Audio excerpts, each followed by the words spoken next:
Hello আমার family, কেমন আছো তোমরা সবাই? আশা করছি তোমরা সবাই খুব ভালো আছো। আমরা কিন্তু মোটামুটি ভালো আছি। আমার গলার ভয়েস শুনে তোমরা বুঝতেই পারছো শরীরটা খুবই খারাপ। 4-5 দিন হয়ে গেল জ্বর হয়ে গেছে আমাদের বাড়িতে সবার। আমার মোটামুটি আজকের থেকে একটুখানি ভালো লাগছে। কালকের থেকে আমরা ডেলি ব্লগ শুরু করে দেবো। ঘরের অবস্থাটা তোমাদের সাথে একটুখানি দেখানোর চেষ্টা করছি। আমাদের বাড়িতে আমরা 3টে মানুষ, তার মধ্যে আমি একাই মেয়ে। আর মামা এখনও ছোটো বলে ওকে আর ধরার মধ্যে রাখছি না।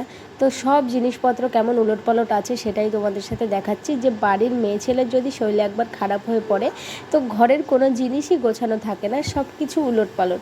মানু আমার জন্য করছে ঠিকই, কিন্তু আমার সব কাজ গোছানো যেরকম পছন্দ সেরকম করে উঠতে পারছে না।